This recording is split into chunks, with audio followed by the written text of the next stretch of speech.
the fascia that's bound, that's preventing you from engaging the muscle in the skeleton. With the myofascial release ball, place the ball between the head of the arm bone and the front of your chest, the pectoral. If you have a current injury, use your hands and gently roll side to side.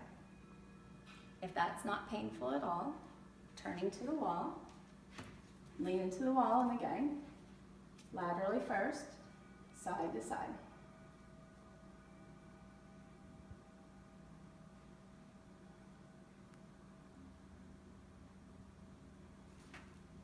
If doing that, it's not painful at all, then a deeper version would be to go on the floor. That's available to you where you are in the day.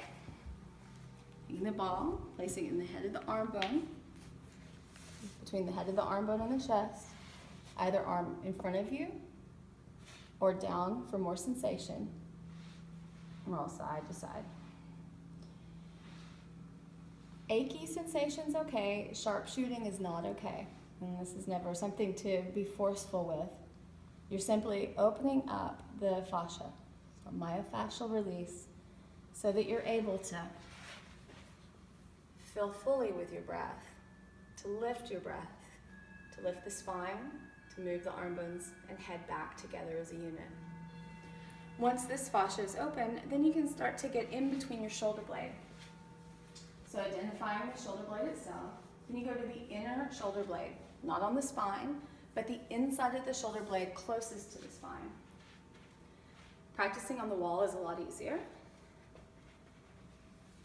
Taking care of the legs, you make sure that your knees never go past the line of your toes in the direction of the middle of your feet, with your back in its natural arch, so you're creating a crease in your hip.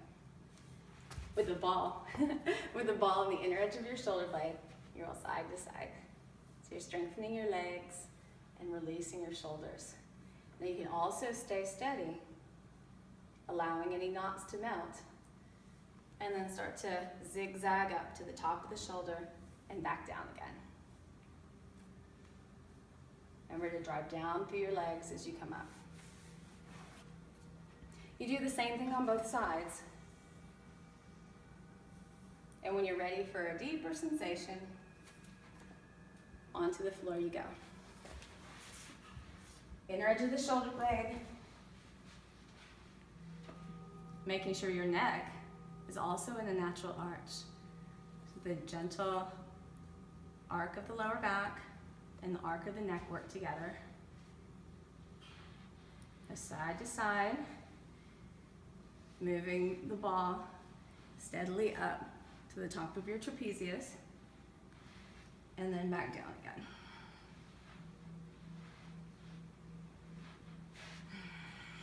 And I love to pause right at the very bottom, the very base of the shoulder blade, off the spine, in that tissue right there. And take a few breaths. And then you repeat on the same side.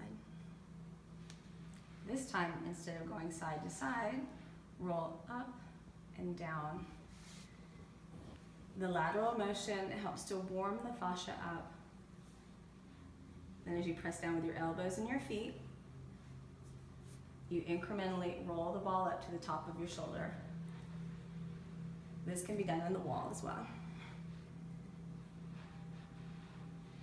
You can place the ball in the same place in your chair and lay back on it if you have a chair that has a solid back. On both sides, starting from inner edge of the shoulder blade, snaking your way up. I always think of a snake going through the water. Snaking your way up the side of the spine and the inner edge of the shoulder blade to the top of the trapezius, and then back down again. And then after you've gone for one or more rounds, then up and down, up and down. When you find specific knots, allow yourself to pause and melt into the ball. Once you've done that for some time, a deeper way to work with the shoulders is to place the myofascial release ball right at the very top of the trapezius, The reason that this gets so tight is because we use this muscle instead of this muscle in order to lift the arms and to lift things that are heavy. So the more that you practice drawing the head of the arm bone back, shoulder blade down and into the upper back, the more you'll recruit the correct muscles right through the mid back, right at the base of the heart, instead of the upper trapezius. If the upper trapezius has had to work out through all your years of school and life, place the ball right at the upper trapezius, arms skyward, draw armpits back, press the back of your skull where it sticks out, the occiput, into the ground just enough so you feel a tone in your neck. So just enough, not too much. The neck is arched off the ground. Lengthen your arms along the sides of your body, as wide as you need to feel supported. If you're not able to get your arms down into the ground, then it's not time for you to do this exercise. You should do the previous ones. The arms make it to the ground, press into your feet, and lift up.